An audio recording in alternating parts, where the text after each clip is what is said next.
Hello everyone, welcome to my channel. ఈరోజు వీడియోలో కొన్ని అద్భుతమైన వంటింటి చిట్కాలను చూసేద్దాం. ప్రతిరోజు మనము వంటింట్లో గట్టు స్టవ్ అన్నీ క్లీన్ చేస్తూ ఉంటాం కదా. అప్పుడు కొంచెం వాటర్లో పసుపు, కొంచెం కర్పూరం వేసేసేయాలి. నార్మల్ కర్పూరం అయినా సరే, పచ్చ కర్పూరం అయినా సరే. ఈ ఘాటుకి చీమలు కానీ ఇంకా కాక్రోచెస్ ఉంటాయి కదా, అవి రాకుండా ఉంటాయి అన్నమాట. ఎటువంటి క్రిమి కీటకాలు లేకుండా నీట్గా ఉంటుంది. సో అట్లా మొత్తం స్టవ్ని గట్టుని అంతా తుడిచి పెట్టుకోవాలన్నమాట మనం నైట్ పడుకునేటప్పుడే. సో ఇట్లా మొత్తం టైల్స్ కూడా తుడిచేస్తే మనకు అక్కడ ఎటువంటి పురుగులు కానీ ఏమి రాకుండా ఉంటాయి. ఈ టిప్ నచ్చితే మీరు తప్పకుండా ఫాలో అవ్వండి. నెక్స్ట్ టిప్ వచ్చేసి, ఇంట్లో చిన్న చిన్న దోమలు ఉన్నప్పుడు ఇట్లా పొగ వేసినట్టయితే ఆ దోమలు దెబ్బకి పరారైపోతాయి అన్నమాట.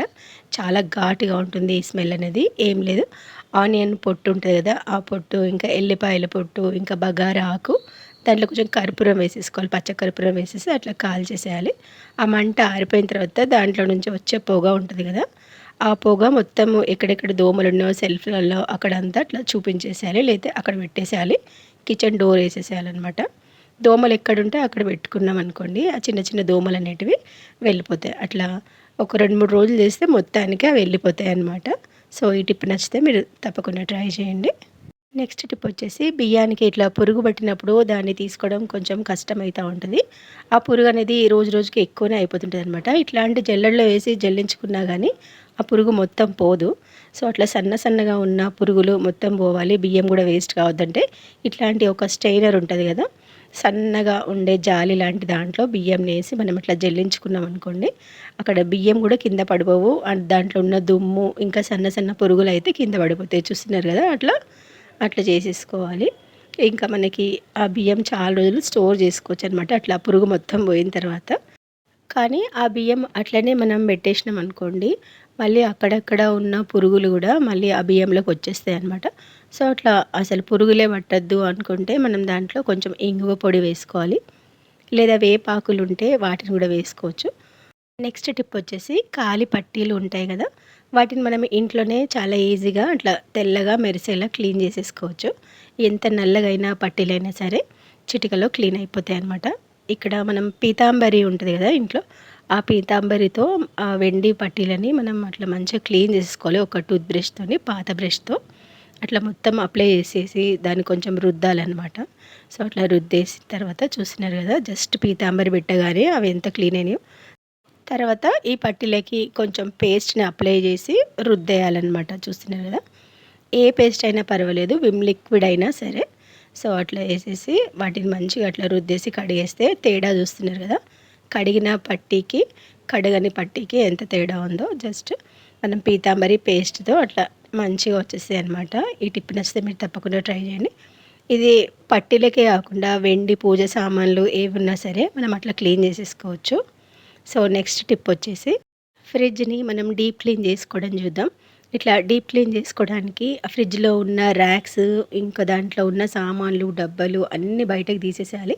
ఫ్రిడ్జ్ని మొత్తం ఖాళీ చేసేయాలి ఫస్ట్. అట్లా చూస్తున్నారు కదా, ఖాళీ చేసిన తర్వాత కొంచెం వాటర్లో విమ్ లిక్విడ్ వేసేసుకొని ఒక స్పాంజ్తో మొత్తం తుడిచేసేయాలి, ఎక్కడ మరకలు లేకుండా. తర్వాత మళ్ళీ మంచినీళ్ళతో 2 సార్లు తుడిచేసేయాలి. ఫ్రిడ్జ్ వైర్ ప్లగ్ కూడా మనం తీసేసేయాలన్నమాట. ఇదంతా నీట్గా క్లీన్ చేసిన తర్వాత దాంట్లో మళ్ళీ ఆ ర్యాక్స్ అన్నీ పెట్టేసుకొని అట్లా బాక్సెస్ ఉంటాయి కదా, వాటిలో పేపర్ మనం వేసేసుకోవాలి. అట్లా పేపర్ వేసుకొని మనం కూరగాయలు పెట్టుకున్నాం అనుకోండి, ఎప్పుడు ఊరికే మనము ఊరికే క్లీన్ చేసుకునే పని ఉండదు అనమాట. ఆ పేపర్ మార్చుకుంటే సరిపోతుంది. ఇట్లా నెలకు ఒకసారి డీప్ క్లీన్ చేసుకుంటే సరిపోతుంది అప్పుడు. సో అట్లా డీప్ ఫ్రిడ్జ్లో పెట్టాల్సినవి దాంట్లో పెట్టేసుకోవాలి. ఈ డీప్ ఫ్రిడ్జ్లో అయితే నేను కొన్ని ఎండు చేపలు, రొయ్యలు అవన్నీ ఉంటాయి కదా, వాటిని ఒక బాక్స్లో వేసి పెట్టేస్తానమాట. ఇట్లా ఈ బాక్స్లలో అవి ఖాళీగా ఉంటాయి కాబట్టి కేక్ ఐటమ్స్ తయారు చేసే వాటిని అందులో పెట్టేసుకుంటాను. ఇది ఐస్ ట్రే, ఇంకా అంతే.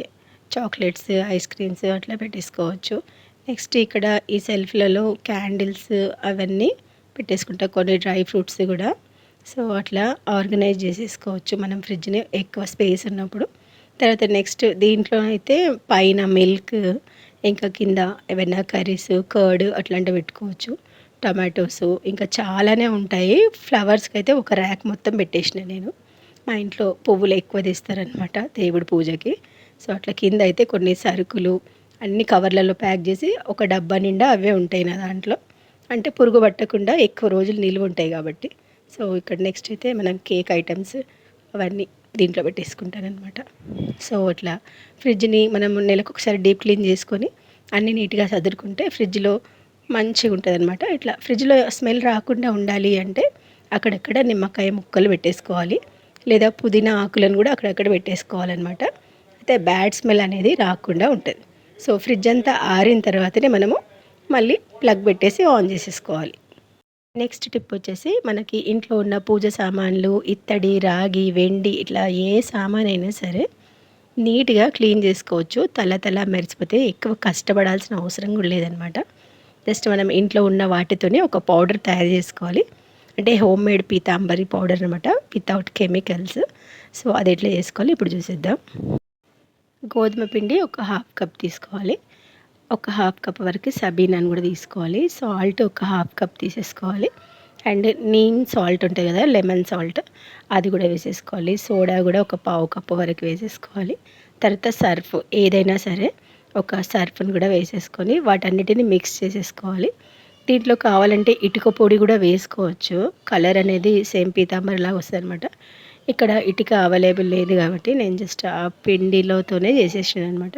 సో ఇది ఇట్లా మనం ప్రిపేర్ చేసేసుకొని ఒక ప్లేట్లో వేసుకొని కొంచెం వాటర్ యాడ్ చేసుకోవాలి. దాంట్లో చూస్తున్నారు కదా ఇట్లా బబుల్స్ అనేది వస్తున్నాయి. అట్లా మంచిగా మనం సోడా ఇంకా లెమన్ సాల్ట్ అవన్నీ వేసినాం కాబట్టి అట్లా అది రియాక్ట్ అవుతుంది అనమాట. సో ఇది మనం కొంచెం కొంచెం తీసుకొని ఏ వస్తువులకైనా అప్లై చేసి తోమేసేయచ్చు. ఇట్లా వెండి ఇత్తడి, రాగి, వెండి ఏవైనా సరే వాటికి మంచిగా ఇట్లా అప్లై చేసి తోమేసేయచ్చు. మనము మామూలుగా పెట్టేసరికి అది మంచిగా నీట్గా వచ్చేస్తుంది. చూస్తున్నారు కదా, ఎక్కువ రుద్దాల్సిన పని కూడా లేదు. జస్ట్ అట్లా పెట్టేస్తే మనకి అవి నీట్గా క్లీన్ అయిపోతాయి అన్నమాట. సో వాటిని వాటర్లో కడిగేసి చూడండి నీట్గా అయిపోయినాయి. ఎంత నల్లగా ఉన్నా వాటినైనా సరే మనం అట్లా చిటికలో తోమేసేయచ్చు. ఈ పొడి ఒకటి ఇంట్లో చేసి పెట్టుకున్నామంటే ఏ కెమికల్స్ లేకుండా న్యాచురల్గా ఉంటుంది. ఎక్కువ రోజులు కూడా మనకి వస్తుంది అనమాట. సో రాగి, ఇత్తడి, వెండి అట్లాంటి సామాన్లని మనం ఈజీగా ఇట్లా క్లీన్ చేసేసుకోవచ్చు. ఈ టిప్ నచ్చితే మీరు తప్పకుండా ట్రై చేయండి. సో చూస్తున్నారు కదా, ఇట్లా చిన్న చిన్న టిప్స్ పాటిస్తూ మనం ఇంట్లో వర్క్స్ చేసేసుకున్నామంటే పని అనేది చాలా ఈజీ అయిపోతుంది. ఈ టిప్స్ చాలామందికి తెలిసే ఉంటుంది, తెలియని వాళ్ళకైతే బాగా యూజ్ అవుతుంది కదా. సో వీడియో నచ్చినట్లయితే మీరు తప్పకుండా ట్రై చేయండి. అండ్ నా ఛానల్ని ఫస్ట్ టైం చూసిన వాళ్ళు సబ్స్క్రైబ్ కూడా చేసుకోండి, లైక్ చేసి షేర్ చేసేయండి. Thank you for watching. Bye bye.